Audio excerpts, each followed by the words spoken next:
Hey, Jessica, welcome to That Will Never Work. I'm really excited to kind of hear what you're up to. So, I think what the best way to start might be is for you to basically launch into, I don't know, maybe a elevator pitch, or just give me some sense of what you're working on, and then maybe what it is that you want to talk about today. Sure. I'm Jessica Yarmy, CEO of Kick House. We are a modern kickboxing concept that launched during the pandemic. We have grown to 35 brick and mortar locations, and we have pretty aggressive growth goals from there. I want to have 200 studios open by the end of next year. So we have a long way to go and a lot of different to dos on our brick and mortar path. So really what I wanted to dive into with you today is coming off of the heels of a year that just was all abuzz about the at-home workout space and the digital workout space. We have dipped our toe into that world, but we're really so far kind of staying in a brick and mortar lane. And I know you have expertise on the digital side. And, what are your thoughts? Should I really stay like focused on brick and mortar, or should I try to kind of build in parallel and build in both worlds? Well, I certainly get what you're curious about, but I've got to start by just asking, and don't take the wrong way, but you may have been kicked in the head a few too many times that you would actually have the hubris to launch a bricks and mortar in-person business right in the heart of the pandemic. So what were you thinking? I love fitness and I love the face-to-face fitness space. I love the brick and mortar space, the in-studio experience. I've been in fitness for the last 8 years, and I just think it's really a powerful space. So really when I I saw, don't question that at all. I mean, I'm just questioning the timing. In other yeah, words, let's launch a business and let's all get into a closed room where we're going to basically be breathing really, really hard, and let's do that during a period where the entire world is saying, don't do that. That's what I yeah. mean. Was there a reason you thought this as just no time like the present, or that this was an opportunity since every other gym was closed, or are Well, you I think a it's COVID the denialist, or what's going on here? I think it's the Warren Buffett quote of like, when others are fearful, that's the time to be greedy. And, I really looked at it like if there's ever a time to get into the fitness space, it's really when the fitness space was at a rock bottom. And last year was certainly, I think, what everyone would agree would be a rock bottom for face-to-face fitness. So yeah, we launched right in the heart of the pandemic, really with the goal of giving ourselves a few months to get organized, get everything structured, and then ride this wave, ride the wave of post pandemic fitness. Well, let's talk. I was going to say unit economics, but let's just understand how the business works, so I can understand how the business works. So, it's a studio, I assume, and how big are they? How many instructors are they? Are you, obviously with, would you say 30 of them right now? You're not doing all of this. Are these franchises? hmm What does it cost? Give me a general sense of what this business model is. Yeah, the model is a franchise-owned model. The studio space is about 3,000 square feet. Each studio right now has about 150 members. It is a subscription business, which I know you love, having that recurring revenue in place. And the goal is to get to 200 studios that have an average monthly revenue of about $55,000. Wow. So now you've got to give me some timing here. There are franchises. So basically, these are all people who are kickboxing aficionados or who want to teach kickbox or do kickboxing studio work. And do they, each person kind of teach their own classes? Is that kind of the model? Or do they become gym owners and then they have to go out and find other instructors, kind of like a Yeah, in jazzercise most or whatever, instances, Peloton or something, spin classing kind of thing? yeah, I mean, a lot of people come to the franchise space, and they really come for the business opportunity. So our franchise owners are more business owners, and then they hire a general manager to run the studio, and then they hire instructors to teach the classes. So studios on average have about 5 to 7 instructors on staff teaching 50, 60 classes a week. Fantastic. I get it. I will get to you. I promise I'll get to your question. But I'm just intrigued by this. And now I'm intrigued by the whole franchise model. Because normally, and I know I can tell already, you're not a person who likes normally. Normally, you would start something and you would run it on your own for quite some time.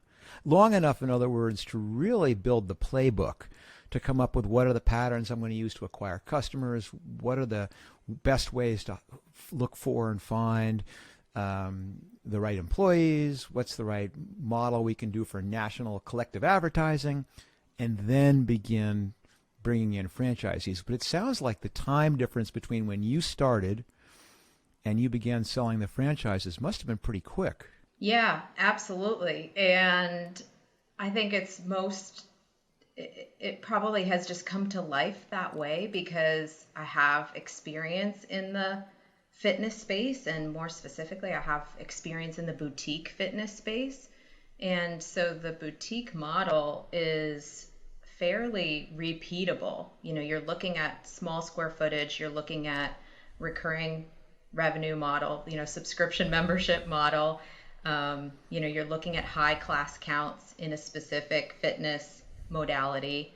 And so, yeah, I think there's confidence that I can do this on my own via franchising model because I've worked in it for so long. And is there a ramp for a franchise that they say yes, then there's a period by which they find their location, et cetera, then begin advertising, marketing, and then they begin to hit the sweet spot? How long is that period? And then of the 30 franchises, how many of them are in, I don't know, phase 1, phase 2, or phase 3, if that's how you think about it? Yeah, so the 35 that we have right now, they're all open and operating. The ramp from the time you sign a franchise agreement to the time you're open and operating is 7 to 8 months. Typically, you start your marketing month 6 of that timeline. So you're marketing and selling before your studio is actually open, which just allows you to open the doors and start making money more quickly. And so since the ramp is 7 to 8 months and you have 35 that are open and operating, you must have a large number who is in the ramp phase in that 7 to 8 months between when they said yes and when they started operating? Yeah, that's a big focus right now, is just to build our pipeline. And we have good momentum right now from having such fast growth through the pandemic. We have a lot of people who are interested in opening. And then of the existing franchise owners, they have other studio locations or other territories that they're planning on opening as well. So growth will come from both new owners and existing owners. Okay, I'm narrowing in on being ready to kind of talk about the specific question because I'm forming a picture here. Let me ask you the question I think every business owner, big and small, struggles with, which is to what degree will easing of COVID restrictions help you or hurt you? It's actually already really started to help as vaccine counts and percentages have gone up. Membership counts are going up in parallel. So I think there is a desire to, or an increasing desire to get back to fitness as people are walking outside their houses and actually realizing, in the shutdown, I put on pounds. 42% of adults surveyed said they put on undesired weight gain during the pandemic. I almost feel like the percentage is likely higher, and people just aren't self-admitting. So definitely that's a dynamic that as the world reopens, as COVID concerns decrease, memberships will continue to increase. Well, for example, the big national chains of fitness chains, where are they in their reopening? I guess what I certainly can see that if I had it, like I said, an indoor facility that with the easing of COVID restrictions, it would certainly help you from that perspective. I'm just wondering to what degree you have been buoyed by the fact that you were the only game in town and how that will change once all of a sudden all the other gyms and indoor fitness opens up. In other words, how confident are you and based on what's that based on? Yeah, it's really based on the fact that through the shutdown, gyms and boutique studios were still operating. They were operating under, COVID restrictions, whether set by the federal government or set by the state governments or even the city governments. Different regions played it differently. But, at the bottom, let's say there were, you're restricted to 10% capacity. That doesn't mean you closed. Studios were fighting for maximizing every bit of that 10% of capacity. So I'm confident because I believe that some of the operational procedures that were really tightened to stay afloat when you're at 10% capacity, if you can keep your business afloat at 10% capacity, at 25% capacity, certainly you can really crush it when you get to 100% capacity. And in most instances, studios are up over 50% capacity. There's still some states that have different restrictions in place, but for the most part, the numbers are getting back up to 100% capacity. So all of the discipline and the tightening operationally that's been done over the last 12 months, it's really going to pay off for the studio owners. Okay, I get it. Or at least I get it as best you can get something as complicated as what you're doing in 15 or 20 minutes. Where does the target of how many you were looking to have? How many franchisees? 300, 200? I can't remember. 200 open by the end of 2022. And where did that number come from? What is that just okay? If I said now what is it for 2023, you'd make a bigger number. Is this get bigger and bigger and bigger? Are you hitting some natural limit? How? Tell me about that. It will continue to get bigger and bigger and bigger. The natural limit I have in my mind is 700 or 800 studios in the U.S. The 200 number comes from in a past life opening 10 to 20 studios a month with fair ease because operational procedures were dialed in, because club opening procedures were dialed in. So I know I can't open 30 studios a month, but I know I can open 10, and so midway through next year, will I be able to say, yes, I can open 20? That's the goal. Okay, I get it. Here's the big question, last question, and then we'll begin riffing on some stuff. Why are you considering a digital offering? Because there's the, belief that as the world reopens, the consumer will want a hybrid experience. So they will want moments of being face-to-face with their coach, and then they will want moments of being in their living room. That's what they've kind of gotten used to. So they'll want those moments of, it's Monday at 7 a.m., work starts at 8. Okay, I can still get a workout in because it's down the hall. That's the right answer. He says, telling her business to someone who clearly has this completely dialed down. So I guess what I'm really saying is I think you're exactly on target with that answer.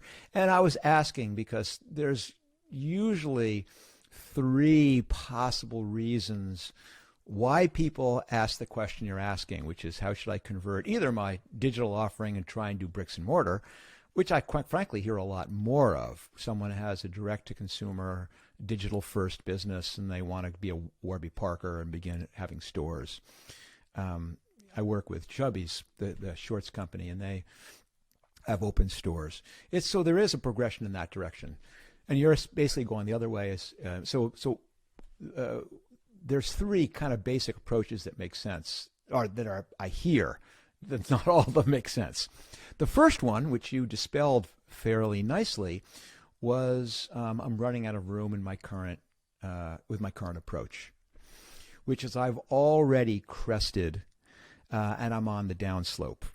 That for some reason, either because of demographics or because of how niche the offering is, or for who knows what reason, I've penetrated.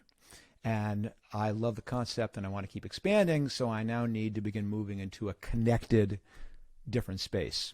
But I think I hear you pretty clearly, and you're saying, no, that is not the case. I mean, I'm at 35, which means I have 265, can't do my math here, 665 stores to go before I even begin to go, Don, because then I, of course, begin launching internationally. So you have got a long path ahead of you. So I'm not hearing that as a good reason in and of itself to go digital. So the second reason that I hear is, just think of the opportunity of having an online business. And when paired with the situation you're in topic one, which is not even close to having tapped out yet, is the worst possible thing, in my opinion, that you could do, which is begin to distract yourself by trying to master, build, roll out, manage in many ways, completely different business than the bricks and mortar side, especially when you have 665 more franchises to go before you take a breath. And wow, do I see people make that mistake all the time. And I've talked about that before. In my life, we basically called that the Canada theorem or the Canada principle, which is people are always saying, certainly when Netflix was in the United States only, you should go into Canada. It'll be easy. And of course, it's never easy. It's huge distractions by little things you didn't anticipate, like language barriers and currency differences and national shipping and currency fluctuations and all kinds of crazy stuff. And then fundamentally, you say to yourself, the effort I'd make to get that X percent of revenue bump would be so much more valuable being channeled into the core business. And especially since as you scale, the complexity of your business, which it sounds like you're very familiar with, is going to change. The number of people that you're dealing with as it goes up from 35 franchisees to 350 franchisees, all of a sudden you're going to have to build layers in of regional managers. Right. You have a wholly different sales process. You all of a sudden have to begin figuring out the process for closing franchisees and taking franchisees away. And you know better than I do what you're going to bump into, but you're going to have your hands full. And then to think that at the same time I'm going to launch a whole different business would be nuts. Okay, number 3 is that by being really good at digital, in fact, accelerates and further differentiates what you consider could be your core market. And I really, really love that approach. And I love it partly from just the business purity of it, but also I know from personal experience how powerful that can be. I'm a huge believer in virtual coaching, in that I work with a running coach that I have not seen face-to-face in probably 30 years, ever since maybe less, 20 years, since he moved across the country. But I feel almost no difference now between what it feels like working with him virtually and in person. I use a Future, which I imagine you're familiar with, which is 100% virtual coaching. So I believe in the huge ability to do fitness coaching without having a person in front of you. Obviously, Peloton has demonstrated how incredibly compelling it can be to have someone who's not really physically there to guide you, motivate you. So I believe you're onto that. And I quite frankly believe that the blended model is in fact probably the most powerful one of all, where, as you describe, you can do classes virtually when it's more convenient. You can do classes that have been recorded when it suits you. You can do classes which are basically in your ear when it suits you. And you can be in the studio when it suits you, when you want the camaraderie, when, of course, you want the detailed coaching about form or footwork. Or again, I will confess I've never taken a kickboxing, but did a kickboxing studio class. Yes. So I wouldn't know the first thing about it, but I certainly understand for the future things that I do. I can watch all the YouTube videos I want about the effective way to do a stretch, for example, or to do a certain lift. But sometimes I just wish I could be in the gym and have the person go, "No, my God, flatten your back," or "No, you have your legs positioned this way." So I totally get it. So I think strategically it makes a huge amount of sense. But here's my tip and my advice is you're going to have to focus your initial efforts in figuring out to what degree, where the center sits. And I think you should be keeping this open mind. When I say where the center sits, is you could certainly envision this as being primarily bricks and mortar, with the digital being this ancillary piece that people use when they occasionally can't make a class. But you could certainly imagine that eventually you discover, wow, why am I bothering with all this effort on the bricks and mortar when most of the value and the margins are certainly fantastic doing it virtually? Or you go, somehow these fit together. So I think part of it is doing this discovery for your particular brand, your particular blend of fitness. What is really the sweet spot as far as the customer is concerned? What do they really want? How are they using one versus the other? And to do that, and we can certainly talk more specifically about this if you want, is getting something out ASAP. In other words, being less concerned with the platform, with the polish, with the fit and finish, but figuring out the fastest possible way you can begin trialing with some set of customers, if you haven't already, what it might look and feel like for them to be augmenting their in-studio work with the virtual one. And then, of course, one more thing I'll throw out, just as a placeholder, we can talk about it perhaps in a little bit, is it will be very interesting working out what the business model is when you have a franchise model.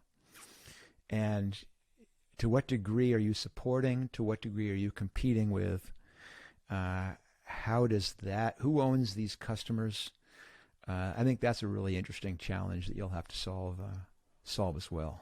Yeah, I'll have to come back on the podcast and talk through that one separately.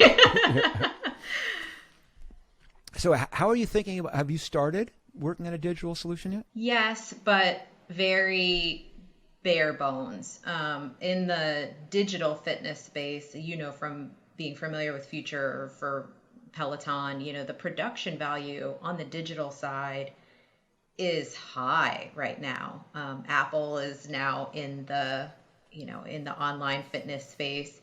So we've rolled out Zoom classes where you can participate at home if you're not comfortable being face-to-face yet, or if you can't make it into the studio that day. But the production value of Zoom versus Peloton experience. So that's where I'm saying we kind of have our toe dipped in the water, and it really, I know that if we want to really lean into it as a parallel revenue stream, that it would need to be a more fully produced offering, and to do that does take production dollars, does take figuring out that like revenue share kind of opportunity on the franchise side. I'm going to challenge you on that. unless there's something inherently different, I would disagree. I mean, certainly Peloton, their production value for the first few years was mediocre to poor. Yes, now, my gosh, it's spectacular, but it certainly wasn't at the beginning. And I quite frankly think what drives those models working is not the production value. And nor should it be, nor can it be the production value. Or put a different way, if it inherently doesn't work for the customer, if it doesn't fill some driving need in their life in a crappy sense, then believe me, all the fit and finish in the world isn't going to fix that problem. Whereas if you are really onto something, once you have found that right resonant model, it really won't make a difference how good the production value is. Now, what I'm not saying is that you want to say, ultimately, don't care. Yes, of course you care. But every day that you don't push on it because you think, I can't push on it because the production value is too low, that's the part where I would dispute that premise. I think that you could be going full speed. Zoom is fantastic. I mean, you're right, the production model is great. But think about it this way. If you get this to work on Zoom, that should be the model. You should be able to get it to work with a crappy production. It should be that powerful. And there's no reason the things that you learn from that won't scale up some when it gets better and better. I think, especially with fitness, what you're trying to do is learn what percentage of the time do they prefer the Zoom versus prefer in the studio. And that is so fundamentally important. Once you realize how important is live virtual versus recorded virtual, you can learn that with Zoom. And you'll be able to do 10x the experimentation on Zoom than you will building out your production capability. And even worse, you got me on a roll here, the danger, this is not quite as bad as Peloton's problem because Peloton was doing hardware. But if you begin to build a production capability, you very well could find yourself that you built the wrong thing. And if you basically use the opportunity of having someone else worry about all the infrastructure and you're just going to worry about content, you can experiment to your heart's content and pretty quickly gain this inner visceral sense of, I now really, really know what works and what doesn't work. Now I'm ready to standardize. And for example, just think of how production difference would be different if you realize, no, it has to be live versus it can be pre-recorded. Or once you realize it can be in your ear with pre-recorded exercise rather than having to be visual. You might know all these things, but you can learn them in so much faster and quicker and cheaper and easier. And tomorrow, if you say, I'm not going to worry about building out, I'm going to use Zoom, I'm going to use Google Meets, I'm going to use whatever is closest to solving the quick problem so that you can learn how to build the stuff that you're super, super familiar with in the bricks and mortar world in this one and learn how they fit together. And the other one is I would purposely pick, and stop me here if you need to, but I would purposely pick one or two of your studios as your betas here and go deep with them. So almost from day one, it's like as if these people had a mixed experiment and see how that feels, rather than offering out as dribs across the whole network. Is another way of experimentation. In other words, this is the Marc Randolph playbook, and the risk, of course, is okay. Everything is a nail now. But I so firmly believe, especially for someone like yourself who has their head down focused on building out their bricks and mortar and goes, this could be hugely compelling add-in, the faster you figure out how right you are and what the right model is, the better. And don't waste money, don't waste time, don't waste focus on parts that you don't need to get right yet. That's my story, and I'm sticking to it. Does that fit with make sense, or do you think there's something different about what you're doing that might actually require a different approach? No, it absolutely makes sense. And I think it's good to hear you say that you need to explore the space, but you don't need to dive into the deep end, invest tons of dollars, invest tons of time. You can keep your core competency in the main line of fire and continue to dip the toe in on the digital side and use the shallow end to do the testing, to explore different structures and have baby fails versus a massive fail. So I like that approach.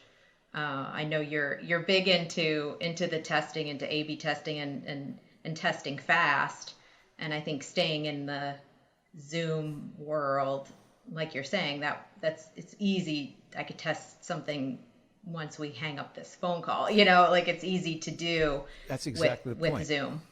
You'll stop this overthinking it, and you'll start honing your intuition. Because the thing is, just speaking to you, and we didn't even dig into what your previous experience was, but you have years of intuitively sensing what are the barriers I'm going to bump into with a franchisee? What are the problems they're going to run into when they try and negotiate the lease?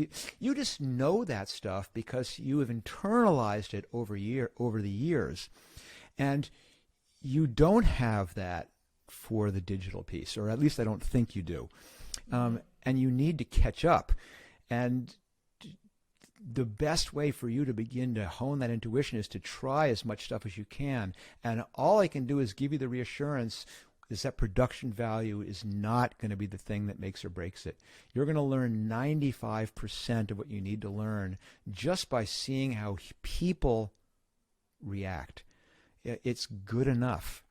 I mean, early on when I was actually learning how to podcast, I was doing these beta podcasts, so to speak, where I would basically be mentoring for people and trying stuff and screwing it all up. But one of the people was a woman who had a very, very similar business, which she was doing virtual.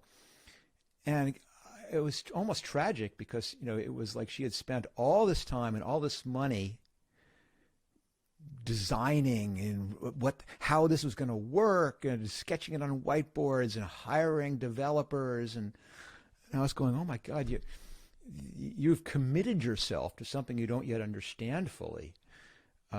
Yes, using Zoom or whatever you want to use is not going to have the bells and whistles that you have sketched out on your whiteboard.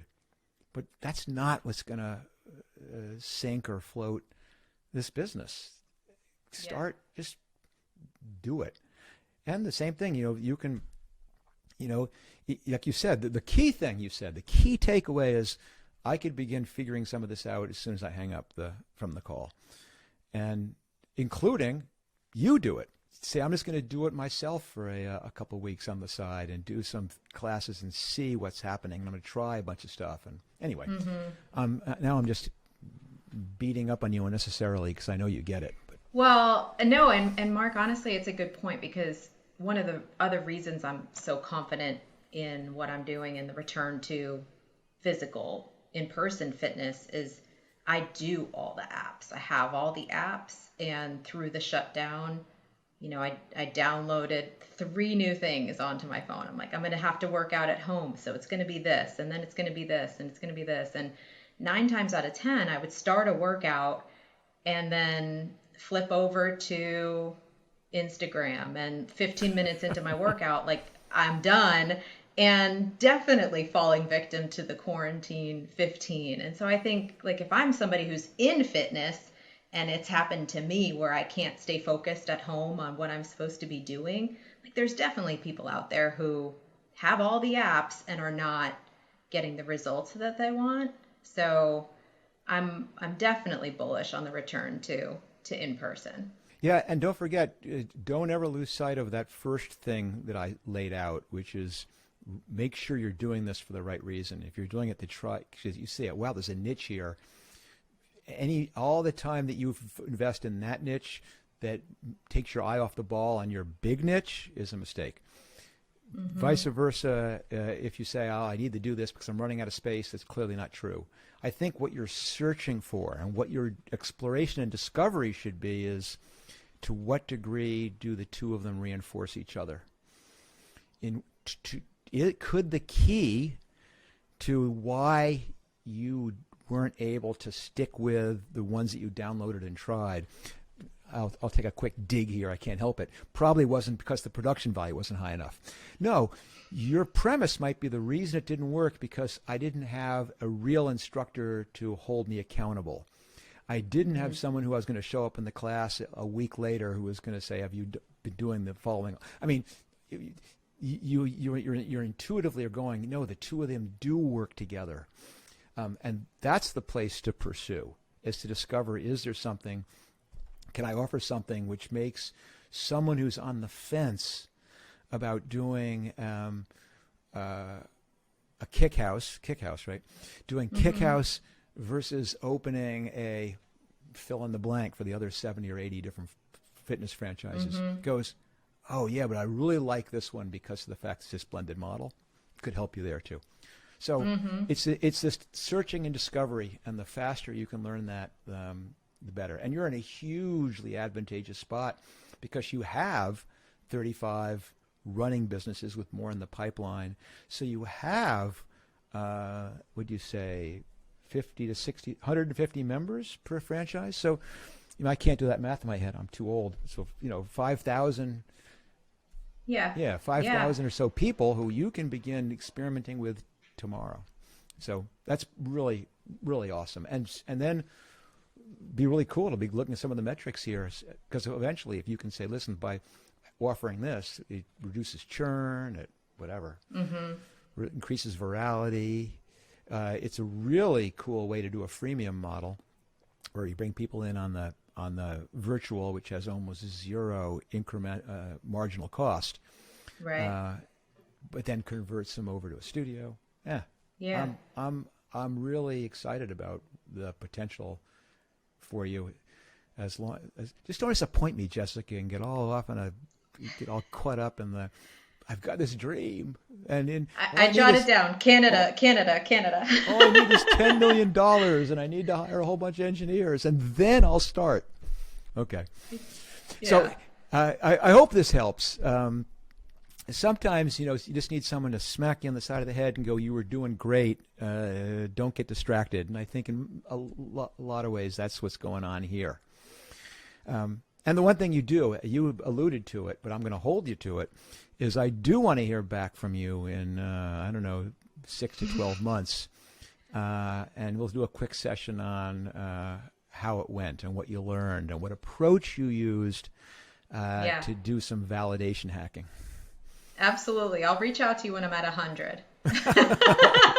And then by the time we do the second podcast, we'll be at 150. Yeah, and then also, listen, once you do have the ability to do these virtual classes, then I guess I have no excuse. I'm going to have to see if I can actually lift my foot above my shoulder to do this effectively.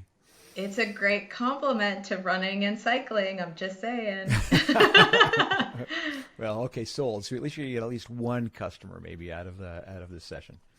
Well, perfect. Thanks, Jessica. I really appreciate you spending the time, and as always, good luck and go get them. Thank you so much, Mark. I really appreciate all your thoughts. My pleasure.